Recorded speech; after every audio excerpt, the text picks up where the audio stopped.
Me llamo Clara. Toda mi vida he vivido por mis hijos. Desde que mi marido falleció de forma prematura, me convertí en el único pilar para ellos. Como madre y padre a la vez, asumí todas las preocupaciones. Nunca me he quejado, ni siquiera he pensado en vivir para mí misma. Solo deseaba que, al envejecer, pudiera estar rodeada de mis hijos y nietos en un hogar cálido, con risas y comidas abundantes. Pero la vida a veces no se parece a esas cosas que silenciosamente esperamos. Un día mi hijo mayor, Alejandro, me propuso hacer un viaje. Me dijo que quería darme una sorpresa, que quería que tuviéramos tiempo a solas, madre e hijo. Me alegré hasta las lágrimas. ¿Qué madre no se sentiría feliz al ver que su hijo se acuerda de ella? Preparé todo con la emoción de una niña que va a jugar por primera vez. Pero ese viaje no fue el regalo que imaginé. No mucho después, me di cuenta de que estaba abandonado en medio de un bosque de pinos cubierto de nieve blanca, sin nadie a la vista, sin salida. Mi hijo, la persona que más amé y en la que más confié, se fue sin mirar atrás. Enterré mi dolor en el frío helado, grité en el extraño silencio de la naturaleza, pero no morí. Me levanté, resistí, me salvé, no solo con mi aliento, sino con todo lo que quedaba en el corazón de una madre traicionada. ¿Y sabéis qué? Justo cuando pensé que lo había perdido todo, la vida me abrió otro camino. Ya no soy la que fue abandonada, sino la que sigue viviendo con más vitalidad y el corazón más lleno que nunca. No sé de dónde vienes, ni qué heridas llevas, pero si estás leyendo esto, solo quiero decirte una cosa: podemos fracasar, pero nunca dejemos que otros decidan dónde estaremos estancados para siempre. Gracias por estar aquí, tú, una persona especial entre las innumerables personas que han escuchado mi historia de vida. Mi marido murió joven, cuando mi hijo mayor, Alejandro, tenía solo 8 años. El día que se fue llovía a cántaros. No me permití desmoronarme, porque mis 2 hijos estaban acurrucados detrás de mí, con las manos frías y temblorosas. Recuerdo sostenerlos a ambos, acariciarlos suavemente y susurrarles: «Está bien, mamá está aquí». Desde ese día me convertí en padre y madre. Hice todo para ganar dinero.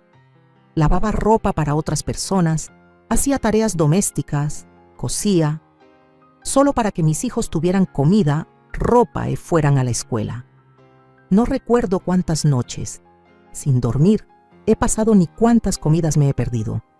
Solo recuerdo que, en los últimos días del mes, me quedaba sin comer para darles leche a los más pequeños. En las noches de invierno, los envolvía bien en mantas y me quedaba despierta hasta el amanecer, porque no tenía suficiente leña para calentarlos. Nunca me he jactado de mis méritos, ni he exigido nada a mis hijos. Alejandro es mi mayor orgullo. Era un buen estudiante, obediente y siempre defendía a su madre. Una vez se interpuso entre mí y la vecina cuando ésta me estaba regañando. «La madre de tus hijos trabaja duro para mantenerlos. No hable así». Escuché esas palabras y pensé que era comprensivo, que con que yo fuera lo suficientemente tolerante, nunca me abandonaría. Cuando creció, Alejandro solía tomarme de la mano y decirme: «No te preocupes, mamá. Cuando seas mayor te construiré una casa grande. Contrataré a una empleada para que haga las tareas domésticas por ti y ya no tendrás que esforzarte». Creía esas palabras. Eran el motor que me impulsaba a seguir adelante. Una fe completa y tierna como la forma en que uno abraza un pequeño sueño. Toda mi vida solo he sabido vivir por mis hijos. Cada dolor, cada gota de sudor que he derramado ha sido por eso. Nunca pensé que tendría que contar mi vida como una historia triste, pero quizás todos llegamos a un momento en el que nos damos cuenta de que el amor nunca es suficiente para retener a alguien si esa persona ha decidido marcharse. Pensé que después de que mis hijos crecieran, mi vida sería un poco más fácil. Ya no tendría que pasar noches cosiendo ropa rota, ni días vendiendo verduras bajo la lluvia, ni preocuparme por qué conseguiría hoy para comprar arroz para mañana. Imaginé que la vejez sería una época para vivir con mis hijos y nietos, reunidos entre risas, comidas cálidas y, de vez en cuando, contando viejas historias. No esperaba que la tranquilidad que anhelaba fuera lo primero que se derrumbara cuando Alejandro se casó. Lucía entró en mi casa con una boda radiante. No es que fuera mala. No tenía motivos para no querer a Lucía en los primeros días. Era guapa, inteligente y hablaba con suavidad. Cuando sonreía, esa sonrisa era suficiente para que los demás se sintieran cómodos. La miraba y pensaba, le he enseñado a mi hijo a elegir a una mujer así. Está bien. El día de la boda, Alejandro me tomó de la mano y me susurró, no te preocupes, mamá. Pase lo que pase, tú seguirás siendo la persona más importante de mi vida. Lo creí. Ese fue mi primer error. Después de la boda, seguí viviendo en la pequeña casa que me había dejado mi marido. A decir verdad, no quería molestar a la pareja de recién casados. Pero un día, Alejandro vino, se sentó durante mucho tiempo y luego dijo, esa casa es húmeda y en invierno hace mucho frío. Vente a vivir con nosotros. Nuestra casa es grande, tenemos una habitación para ti. Estarás más contenta. Sentí que mi corazón se calentaba. Imaginé que por la noche comeríamos juntos. Yo prepararía algunos platos que le gustan a Alejandro y Lucía me ayudaría a sazonar. Podría jugar con el nieto que siempre he anhelado. Asentí con la cabeza. Cuando me mudé, me llevé algunas prendas de vestir, algunos libros viejos y el marco de fotos familiares. No me llevé mucho. Siempre pensé que mi presencia era suficiente. Al principio intenté encajar. Cada mañana me levantaba temprano para cocinar y limpiar, sin esperar a que nadie me lo pidiera. Pensaba, si lo hago bien, Lucía se sentirá más cómoda. Pero empezó a mostrar pequeñas señales que me inquietaban. Por ejemplo, entraba en la cocina justo después de que yo terminaba de cocinar y sazonaba todo ella misma. Y cuando comíamos, Lucía siempre decía, hoy está demasiado salado. Seguro que alguien le ha puesto demasiada sal. Al principio me reía, luego dejé de reír. Una vez le llevé comida a Alejandro, un guiso de pescado que le encantaba, y oí a Lucía hablando, por teléfono con una amiga. Imagínate viviendo con mi suegra, cada día es como vivir en la misma casa con una cámara viva. Ni siquiera me atrevo a reír a carcajadas, me quedé paralizada. El plato de pescado se enfrió en mis manos. Lo bajé y lo tiré. Me dije, bueno, seguro que está cansada. Empecé a encerrarme en mí misma. No interfería, no preguntaba, no tocaba nada de lo suyo si no era necesario. Limpiaba en silencio, lavaba mi ropa por separado. Comía sola cuando los dos salían. Cada vez que oía las risas de los jóvenes en el salón, subía a mi habitación y cerraba la puerta. Pensaba que así sería más fácil para todos, pero no. Las cosas no se detuvieron ahí. Lucía empezó a fijarse en cada detalle. Un día abrió el frigorífico, vio la fiambrera que había guardado para mí y se rió diciendo, deberías ponerle tu nombre, no vayas a hacer que alguien se equivoque y se enfade. Asentí con la cabeza y dije, sí, lo haré. Pegué mi nombre a una fiambrera con cinta adhesiva, como una niña que marca su comida. Mientras lo pegaba, me temblaban las manos. No sabía si era por el frío o por la humillación. Alejandro últimamente habla poco. Cada vez que intento conversar solo dice sí, claro, por compromiso. A veces le pregunto si se acuerda de la sopa de cuando era pequeño y solo dice, ahora mis gustos son diferentes, no me hagas los platos de antes. Cada vez que dice eso, siento que me estoy convirtiendo en una extraña en el corazón de mi propio hijo. No culpo a Lucía, pero me culpo a mí misma por creer que el amor entre madre e hijo es algo inmutable. Un día, escuché una conversación que no debería haber escuchado. Lucía le dijo a Alejandro con voz tranquila, no quiero seguir viviendo así para siempre. Siento que tu madre aquí me asfixia. Necesito una casa para mi familia, donde no haya nadie que se entrometa. No me siento cómoda, Alejandro. Y si sigues dejando que las cosas sigan así, quizás me replanteé este matrimonio. Alejandro se quedó en silencio durante mucho tiempo. Yo estaba afuera, con el corazón a punto de estallar. Un rato después, dijo muy suavemente: «Entiendo». Esa noche Alejandro entró en mi habitación y me preguntó: «¿Quieres hacer un viaje? Hace poco leí que hay un bosque de pinos con nieve blanca muy bonito. Dijiste una vez que querías ver la nieve de verdad. No, quiero llevarte». Levanté la vista para mirarlo. Era la primera vez en muchos meses que me invitaba a algún sitio. Me alegré tanto que casi me eché a llorar. Asentí con la cabeza y le dije: «Nunca he visto la nieve de verdad. Contigo a mi lado, seguro que no hace frío». Guardé mis cosas en una bolsa, con una pizca de esperanza en mi corazón. Me dije: «¿Quién sabe? Quizás esta sea una oportunidad para que mi hijo y yo estemos más cerca». No sabía que, en ese mismo instante, estaba entrando en el desenlace de todo aquello en lo que había creído. Salimos una mañana temprano. Había una ligera niebla, el viento no era fuerte, pero el frío cortaba la piel. Alejandro conducía, yo estaba sentada en el asiento del copiloto, guardando silencio durante todo el trayecto. Él no hablaba mucho, solo de vez en cuando se volvía para sonreírme y luego se concentraba de nuevo en el volante. Yo tampoco preguntaba. Mi corazón era como una camisa vieja, remendada tantas veces que ya no se podía distinguir la parte original. El coche giró hacia un camino forestal después de casi 2 horas de conducir por la carretera.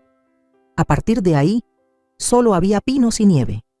Las filas de árboles permanecían inmóviles, con la nieve blanca cubriendo cada rama como una capa de ceniza fría. Nunca había visto una escena tan escalofriante, no solo por el frío, sino porque era demasiado silenciosa, demasiado vacía, demasiado parecida a la sensación que crecía en mi interior. Alejandro detuvo el coche en un claro, entre 2 laderas cubiertas de nieve. No había casas alrededor, ni vehículos.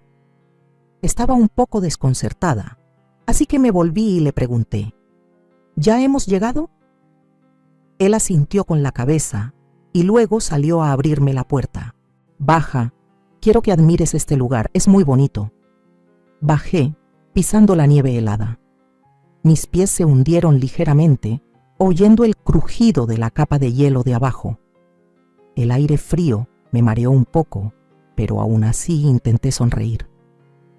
Miré a mi alrededor y vi una larga hilera de pinos proyectando sus sombras sobre la nieve.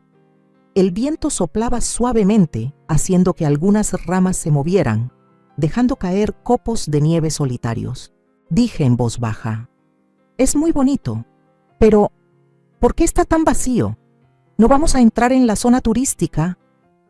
No hubo respuesta. Me di la vuelta. El coche ya estaba girado, y en ese instante vi a Alejandro, el hijo que había amado toda mi vida, sentado al volante, con la mirada esquiva. Le llamé: «Alejandro». Pensé que solo estaba girando el coche, pero entonces aceleró. El coche avanzó lentamente pasando por el viejo camino, levantando una bruma de nieve. Corrí tras él inconscientemente. Mis pies resbalaron en la nieve, hacía frío, dolía, temblaba. «Alejandro, ¿qué haces? ¡Para! ¡No hagas eso!», grité, con la voz ronca por el frío y el pánico. El coche no se detuvo. Cada vez estaba más lejos, hasta que desapareció tras los árboles, dejándome sola, plantada en medio del bosque nevado. Me quedé paralizada durante mucho tiempo. Mis oídos zumbaron, ya no oía el viento, ya no sentía nada bajo mis pies. Solo quedaba un enorme vacío dentro de mi pecho. Temblé. No por el frío, sino porque no podía creerlo. Alejandro me había abandonado allí, un lugar sin regreso, sin cobertura telefónica, sin gente alrededor, nada más que la muerte que se acercaba. Me senté, con la nieve hasta las rodillas. Respiré con dificultad. Luego eché a llorar. No sé cuánto tiempo lloré. Apoyé la cabeza en las rodillas, dejando que la nieve cubriera poco a poco mis hombros, mi pelo, incluso la fe que había alimentado toda mi vida. Pensé que iba a morir allí. Nadie lo sabría, nadie me buscaría, nadie se acordaría.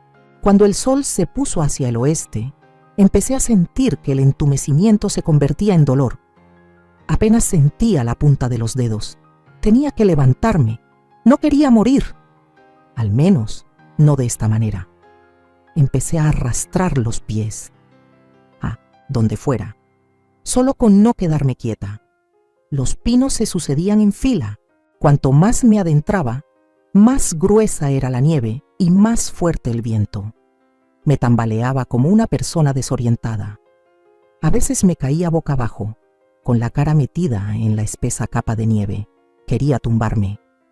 Pero entonces la imagen apareció en mi cabeza, la cara de Alejandro cuando era pequeño, la primera vez que aprendió a andar agarrándose a mis piernas, sonriendo radiantemente. Me levanté tambaleándome. Mis manos estaban tan frías que no podía sentir que la nieve se derretía en mi piel. Vi un tronco podrido. Me senté a descansar un rato. Mis manos temblorosas buscaron en el bolsillo de mi abrigo, esperando encontrar algo. Solo había un trozo de pañuelo de papel y un pequeño paquete de azúcar, algo que siempre llevo en el bolso para evitar la hipoglucemia. Abrí el paquete de azúcar y lo vertí sobre mi lengua. El sabor dulce se disolvió rápidamente, pero no fue suficiente para mantener el calor. La luz se desvaneció. Sabía que, si no encontraba un refugio, no pasaría de esta noche. Seguí caminando. Cada paso era un esfuerzo. No sabía a dónde iba, solo caminaba. Caminaba para vivir. Caminaba para no morir en la postura de haber sido abandonada. No sé cuánto tiempo estuve caminando. El sol se había puesto. Todo se había vuelto de un color azul grisáceo y frío. Justo cuando pensaba que me iba a derrumbar, vi una luz parpadeante. En la distancia, quizás una tienda de campaña, una cabaña de un guardabosques o solo una ilusión. Llegué arrastrándome. Era una pequeña choza improvisada con madera y lona vieja. No había nadie, pero en el interior había una estufa de hierro oxidada y unos cuantos troncos húmedos en una esquina. Temblaba incontrolablemente mientras intentaba encender un fuego. Mis manos chocaban una contra otra constantemente. No sabía nada sobre supervivencia, pero en ese momento solo sabía una cosa: tenía que vivir. El fuego ardió débilmente. Me senté muy cerca de él y me quité los zapatos. Mis pies estaban entumecidos, casi amoratados. Me llevé las manos al pecho y me abracé a mí misma. Y entonces, en ese silencio, susurré: ¿de verdad que me has abandonado? Ya no lloraba. Por primera vez en mi vida, mis lágrimas se habían secado. Ya no quedaba nada que derramar.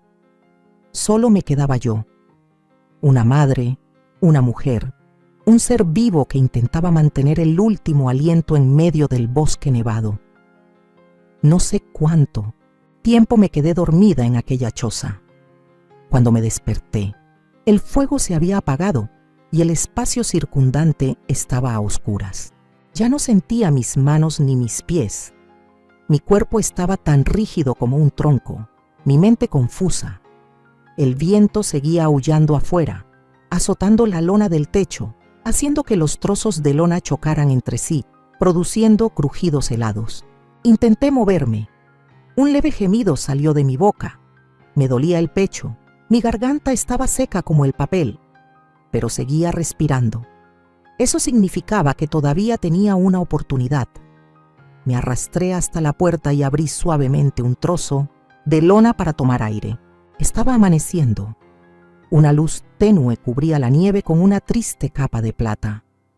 Vi una vieja huella de neumático, borrosa y fría como una herida en mi corazón. No sé por qué, ya no tenía miedo. Solo me sentía vacía. Unas horas más tarde, oí un ruido de motor. Al principio pensé que era una alucinación, pero el sonido se hizo más claro. El sonido de un motor de coche ronroneando de forma constante, acercándose. Me levanté sobresaltada. Salí de la choza tambaleándome. La nieve me llegaba hasta los tobillos. Levanté la mano, agitándola torpemente, gritando con la voz ronca. ¡Ayuda! ¿Hay alguien ahí? ¡Estoy aquí! El ruido del motor se detuvo. Vi una vieja camioneta que se acercaba lentamente en medio del bosque. La puerta se abrió de golpe y un hombre de mediana edad salió corriendo hacia mí. Detrás de él estaba una mujer menuda con un pañuelo rojo. Me derrumbé antes de que pudiera decir nada. Cuando volví a despertar, me vi tendida en una cama de madera. Una cálida luz dorada se filtraba a través de una pequeña ventana y oí el crepitar de la leña en algún lugar. El espacio era extraño pero familiar, como un cruce de sueños y realidad. Me volví y vi a la mujer poniendo un paño caliente en mi frente. Me sonrió con voz suave. «Ya está despierta. Gracias. Adiós». Me removí, intentando sentarme, pero no tenía fuerzas. Todo mi cuerpo me dolía, me hormigueaba como si me estuvieran pinchando con agujas. La mujer continuó. «Tenía una hipotermia grave. La encontramos cerca de la vieja cabaña de guardia. Si hubiéramos tardado un poco más...». Quería preguntar por qué estaban allí, pero mi garganta solo pudo emitir un débil silbido. El hombre entró en ese momento trayendo una taza de agua caliente y dándomela en la mano. «Soy Ernesto. Esta es mi esposa, Ana. Vivimos a 10 kilómetros de aquí. Vamos a revisar la vieja carretera forestal todos los meses, porque antes trabajábamos como guardabosques. Menos mal que hoy nos tocaba, si no...». Tomé un sorbo de agua. Mis ojos se nublaron, no por el dolor, sino porque era la primera vez en muchos años que alguien me llamaba señora, sin ningún tipo de evasión o molestia. Lloré, muy suavemente. Solo 2 lágrimas corrían por mis mejillas arrugadas, silenciosas como mi propia vida. Me quedé en su casa durante 10 días. Una pequeña casa de madera, sencilla, pero extrañamente acogedora. Ana cocinaba, cuidándome con cada cucharada de sopa. Ernesto preparaba té, hablando cada tarde como 2 viejos amigos contando historias del pasado. Nadie me preguntó por qué estaba en el bosque nevado. Nadie me interrogó sobre de dónde venía o qué había pasado. Solo estaban allí, lo suficientemente cerca para que sintiera que no estaba sola, lo suficientemente lejos para que tuviera un momento de silencio sin sentirme asfixiada. Poco a poco me fui recuperando. La grieta de mi corazón también empezó a curarse, aunque en el fondo todavía dolía. Una noche, mientras estaba sentada en silencio junto al fuego, Ana se acercó y me dio un cuaderno y un bolígrafo. La oí hablar en sueños. Parece que lleva muchos recuerdos consigo. Escriba. Se sentirá más aliviada. Tomé el bolígrafo y abrí la primera página. Me temblaba la mano, pero las primeras letras aparecieron, sin torpeza, fluyeron, como si llevara esa historia en mi corazón durante mucho tiempo, esperando un lugar para liberarla. Escribí sobre la nieve, sobre la noche fría, sobre el coche que desapareció. No escribí el nombre de mi hijo. No quería convertirlo en un enemigo. Pero escribí sobre la mujer que había sido madre, que se había sacrificado, que había confiado y que había sido abandonada en medio del hielo. Ana leyó el primer borrador y se quedó callada. Me abrazó, apretándome suavemente. «Ernesto», dijo, «si hay alguien que necesite leer esto, son los ancianos que viven en silencio como usted solía vivir. Debería compartirlo». Así que empecé a contar la historia a mis nuevos amigos del pequeño pueblo. Los ancianos solitarios se sentaban a escucharme leer, con los ojos brillando. Asentían con la cabeza, sonreían y algunos lloraban. No sé en qué momento mi risa empezó a volver. No era fuerte ni resonante, pero era real. como un pequeño copo de nieve derritiéndose en la mano, frágil pero real. Todavía recuerdo aquella noche de nieve. Nunca olvidaré la mirada de mi hijo cuando giró el coche y se marchó. Pero ya no vivo con resentimiento. Fui la que fue abandonada, ahora soy la que se queda. Elijo quedarme con los que saben escuchar. Elijo vivir con bondad, sin condiciones. No necesito que nadie me devuelva el favor. No necesito que nadie se disculpe. Me necesito a mí misma. Y me he encontrado a mí misma entre las cenizas de una vida que pensaba que ya no valía la pena vivir. Después de escribir las primeras líneas en el cuaderno que me dio Ana, no pude parar. Cada mañana me levantaba incluso antes de que cantara el gallo. Preparaba una pequeña tetera y me sentaba en la esquina de la mesa de madera junto a la ventana. La suave luz de la mañana cubría la página blanca. Mi mano ya no temblaba al sostener el bolígrafo como el primer día. Escribía fragmentos de recuerdos que parecían haberse podrido con el tiempo, pero cuando se ponían de nuevo en palabras, revivían claros y cálidos de una manera extraña. Escribí sobre mi juventud, los días que me quedaba despierta hasta tarde cosiendo la ropa de mis hijos, las tardes que volvía a casa después del mercado, caminando y recitando la lección con mi hijo menor. Escribí sobre la primera vez que Alejandro subió al escenario para recibir un premio y buscó mis ojos entre la multitud. Escribí sobre las comidas en las que mis 3 hijos se sentaban juntos, dándose trozos de pescado guisado. Ya no escribía con resentimiento, solo las cosas que fueron hermosas, que fueron reales. Ana leía esas páginas cada noche. A menudo cerraba el cuaderno, ponía su mano en su pecho y suspiraba. Parece que está reviviendo toda una vida a través de cada palabra. Un día me propuso que intentara leer para otras personas. En el pueblo hay un centro para personas mayores, donde los ancianos que viven solos se reúnen cada fin de semana para jugar al crucigrama, cantar boleros o simplemente sentarse a escuchar la radio. Ana dijo: «Vaya allí a leer, ellos la entenderán». Al principio dudé, pero entonces, un sábado por la tarde, llevé el cuaderno que ya estaba más de la mitad lleno y me senté en la esquina de la pequeña habitación del centro. Había unos 15 ancianos, algunos con bastón, otros en silla de ruedas, otros con gafas gruesas.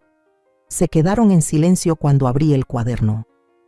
Nadie me pidió que contara nada, pero cuando empecé, nadie apartó la mirada. Leí como si estuviera hablándole a mi yo de hace muchos años.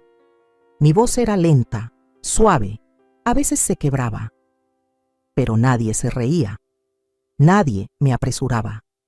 Solo una silenciosa empatía, ojos llorosos, una leve afirmación.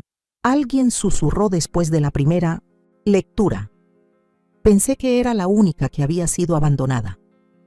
Después de eso, cada semana volví.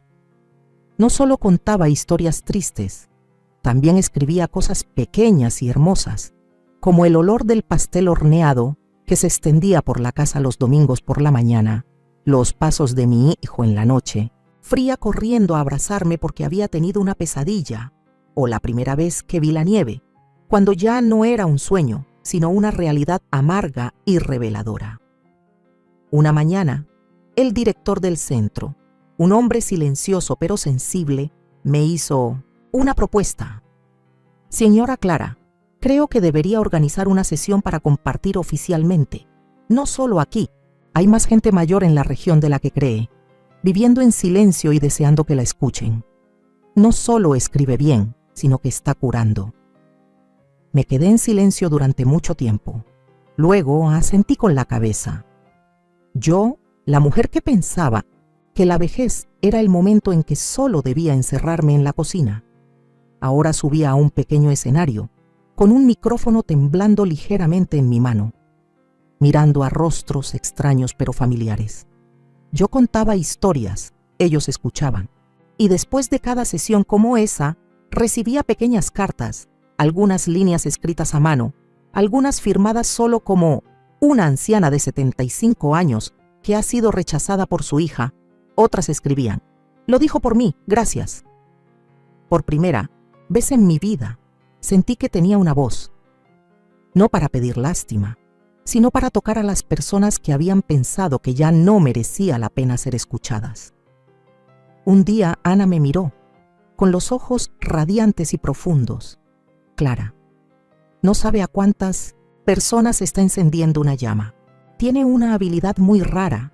Hace que la gente recuerde que una vez tuvieron un corazón cálido. No sabía qué responder. Solo sonreí. Una sonrisa real, no forzada, no tímida.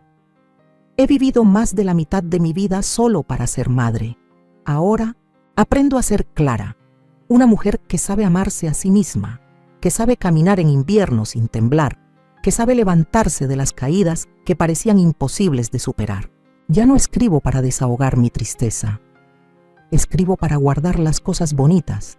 Cuento historias para conectar. Vivo no para que mi hijo me recuerde, sino para no olvidarme de mí misma. Esa tarde, el cielo estaba gris.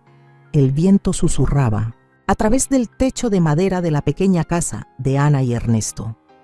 Estaba sentada doblando las páginas del borrador para preparar la lectura de la próxima semana, cuando oí un coche detenerse fuera, silencioso pero repentino, como un pie que se detiene después de correr demasiado tiempo. No levanté la vista, solo fruncí el ceño ligeramente.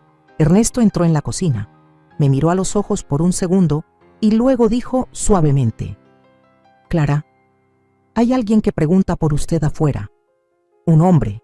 Parece que ha viajado muy lejos para llegar aquí». Dejé los papeles, me levanté. Lo sabía. Sin mirar, sin oír el nombre, sabía quién era. Salí. La puerta de madera se abrió ligeramente. El hombre estaba de espaldas a mí, agarrando con fuerza su vieja gorra, con los hombros temblando ligeramente. Se giró cuando oyó mis pasos, su cara demacrada, sus ojos hundidos y esa mirada familiar que pensé que había guardado hacía mucho tiempo. Era Alejandro, sin teléfono, sin previo aviso. Vino como si todavía fuera el hijo que corría a casa para buscar a su madre cada vez que llovía. Pero esta vez no llovía. Solo yo estaba ahí, como un viejo árbol solitario que había pasado la temporada de tormentas. Se quedó paralizado durante mucho tiempo y luego dijo suavemente: «Mamá», solo una palabra, pero la oí como el viento que traspasa mi pecho. «Mamá, he ido a muchos lugares para buscarte. No he llamado porque sé que quizás no quieras oírme». No dije nada. Solo me quedé en silencio como un lago cubierto de niebla. Ya no había lágrimas, ya no me ahogaba, solo una tranquilidad aterradora. Alejandro dio unos pasos hacia mí.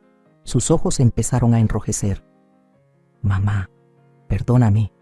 Sé que no me lo merezco, pero mamá, no puedo seguir viviendo si no me inclino ante ti una vez». Lo miré. Un hombre adulto llorando como un niño, pero no corrí a abrazarlo, no le acaricié el pelo, no le dije: «No pasa nada, mamá está aquí». Había muerto en la nieve, y eso fue lo que me impidió ser tan blanda como antes. «Ya que has venido, entra en la casa», dije. Mi voz era grave, no fría, pero ya no era cálida. «Pero no prometo decir las cosas que quieres oír». Nos sentamos en la pequeña cocina. La ventana estaba entreabierta, el viento entraba suavemente a través de las finas cortinas. Ernesto y Ana salieron en silencio, dejándonos a Elías, mí, madre e hijo, sentados uno frente al otro después de un invierno más largo que cualquier estación. Alejandro apretaba con fuerza la taza de té caliente en su mano. El vapor que se elevaba oscurecía sus ojos. «No puedo vivir con el silencio, mamá. Desde ese día, solo veo la imagen de mamá de pie en la nieve. Cada noche, sueño que mamá me llama por mi nombre y luego desaparece». No lo miré. Solo escuché, no porque lo necesitara, sino porque estaba dispuesto a enfrentarme a la situación. «Lucía me ha dejado», continuó, suavemente como una confesión. He perdido mi trabajo, mi familia, pero lo que más me duele no es esa pérdida, sino la sensación de que he tirado a la persona que me ha amado incondicionalmente. Suspiré, no con amargura ni con resentimiento, solo un cansancio que hacía demasiado tiempo que no se mencionaba. Alejandro, lo llamé por su nombre, por primera vez en muchos años. ¿Sabes cómo he vivido después de ese día? Me senté sola en medio del bosque nevado, pensando que solo era un objeto viejo, que nadie necesitaba. Le tembló la mano y dejó la taza de té. Soy un hijo. Terrible. Pero mamá, por favor, si queda un lugar en tu corazón, aunque sea pequeño, déjame volver. Me levanté, fui a la ventana.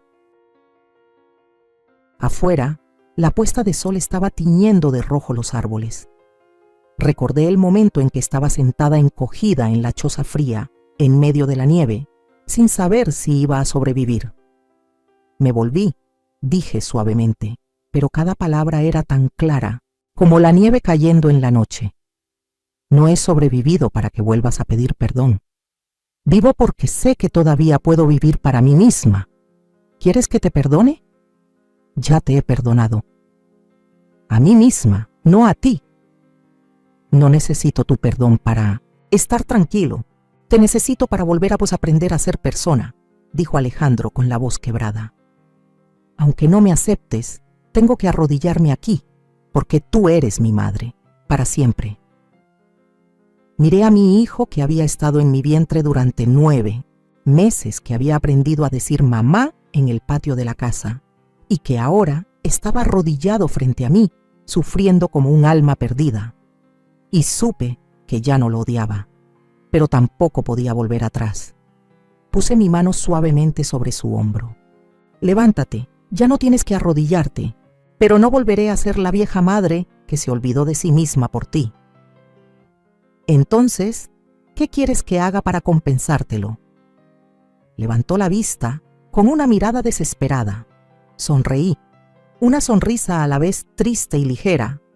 Aprende a ser amable, no conmigo, sino con los que todavía se quedan. No lo eché, pero tampoco lo retuve. Solo abrí la puerta y dejé que el viento entrara, arrastrando las cosas viejas que habían congelado mi corazón. Había perdonado, pero no he olvidado. No acompañé a Alejandro a la puerta. Cuando la puerta se cerró detrás de mí, me quedé quieta durante un largo rato, mirando mis manos, los dedos que habían temblado cuando me acurruqué en la nieve, y que ahora sujetaban firmemente una taza de té caliente. Algo en mí se había cerrado de verdad, no con frialdad, sino con madurez. A la mañana siguiente, me desperté más temprano que de costumbre. El cielo acababa de amanecer, todavía estaba cubierto de niebla, pero sentí que mi corazón estaba tan ligero como si el invierno por fin hubiera pasado. Me puse delante del espejo, examinando mi cara, cada arruga, cada cana.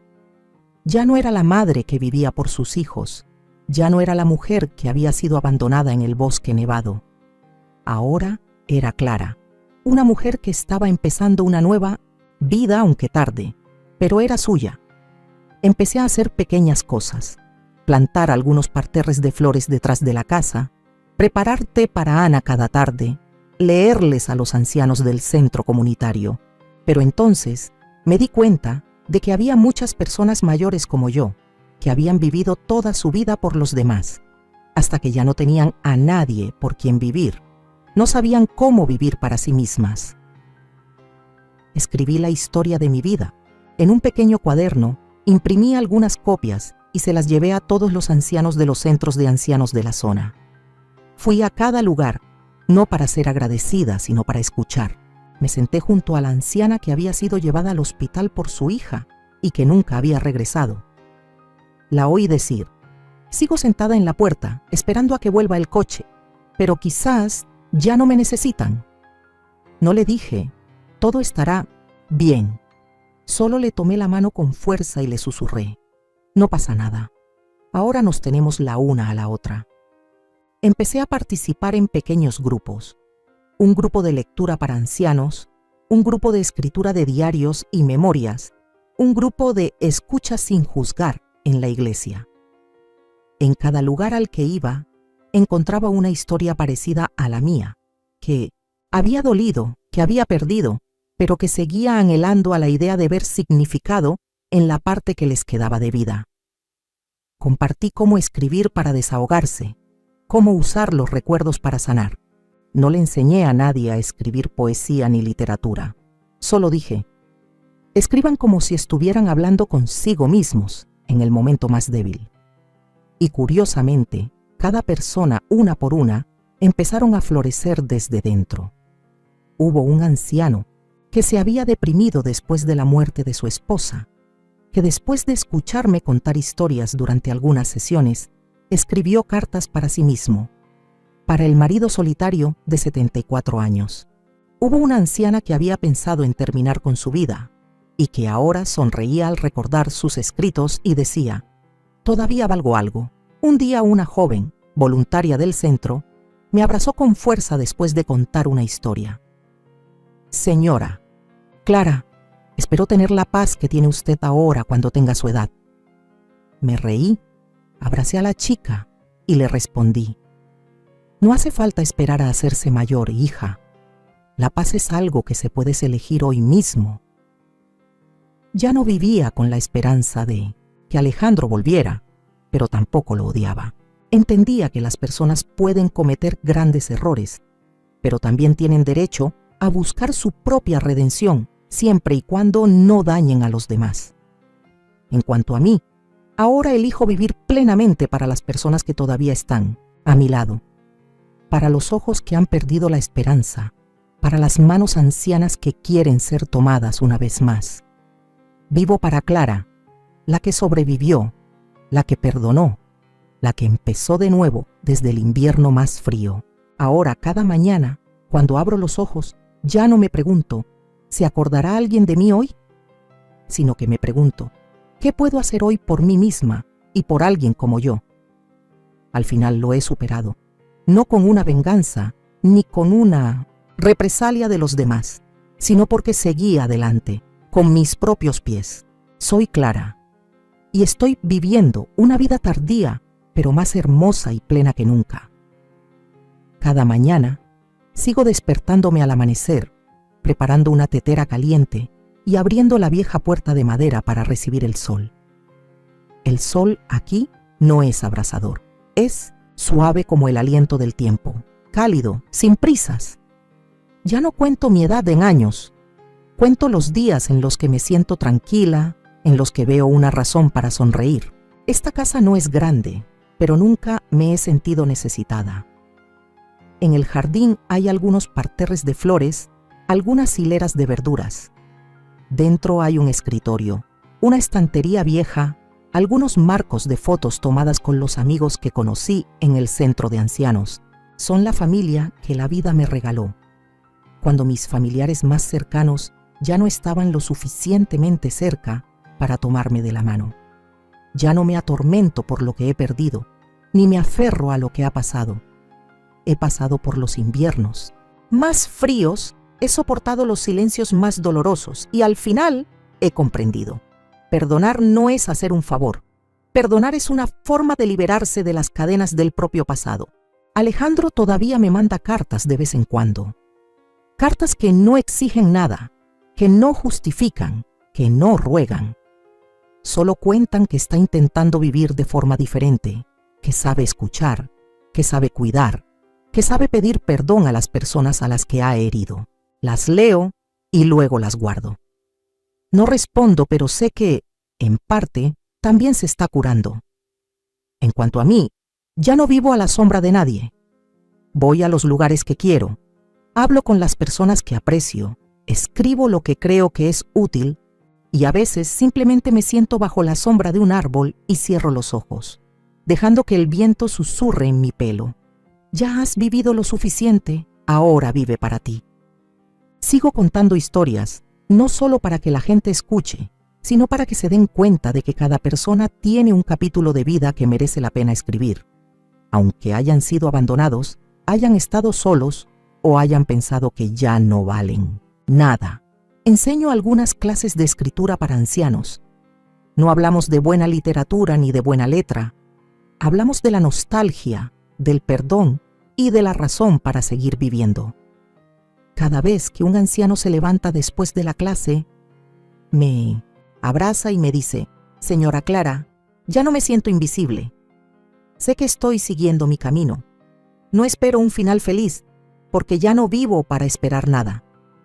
Vivo para experimentar, para amar, para agradecer y para compartirlo con aquellos que pensaron que era demasiado tarde para empezar». Ahora soy una anciana tetera, una contadora de historias, una superviviente y, sobre todo, soy una resucitada. Nadie puede rehacer su vida entera, pero cualquiera a cualquier edad puede empezar a partir de hoy. Elijo vivir la parte que me queda de vida así, en paz y con los brazos abiertos. Si hay algo que he aprendido después de todo lo que ha pasado, es que las personas pueden perderlo todo: la familia, el refugio, la fe. Pero si todavía conservan un poco de valor para seguir viviendo, todavía pueden reencontrarse a sí mismas. Pensé que ser madre era el papel más importante de mi vida. Viví para sacrificarme, para amar, para ser paciente, para desear que mis hijos tuvieran todo lo que necesitaran. Olvidé que la madre también es un ser humano, que también tiene un corazón, que tiene límites, que tiene derecho a ser amada correctamente. Consideraba a mis hijos como toda la razón de mi existencia, hasta que me dieron la espalda y me abandonaron en medio de la nieve. Y entonces comprendí: nadie, ni siquiera mi propia sangre, puede definir mi valor excepto yo misma. El dolor que experimenté no fue simplemente la traición de un hijo, fue el colapso de toda una vida de fe mal depositada. Pero justo en ese momento que parecía el final, en medio del bosque de pinos cubierto de nieve, cuando estaba acurrucada, con el frío atravesando mis huesos, escuché la voz de mi corazón. Dijo muy suavemente: «Vive». Vivo no para esperar a que alguien regrese. Vivo para entender que la mujer anciana, arrugada, que había sido abandonada, todavía podía empezar. De nuevo, aprendí a escribir, a contar, a abrir mi corazón. Entré en la comunidad con las manos vacías, pero llevando un corazón lleno de empatía. Y eso, a su vez, fue lo que me hizo más rica en la parte que me quedaba de vida. Ya no vivo para complacer a nadie más. Vivo para ser amiga de mí misma, para ayudar a otras personas como yo a ver la luz en los lugares más oscuros de sus vidas. He perdonado, pero perdonar no es aceptar, no es olvidar. Perdonar es elegir liberarse de las cadenas del pasado, no dejar que la persona que me hirió siga teniendo el derecho de controlar mi alma ni un día más. He aprendido a levantarme, pero no para demostrar nada a los demás, sino para mantener mi bondad y mi fe en el valor de mí misma.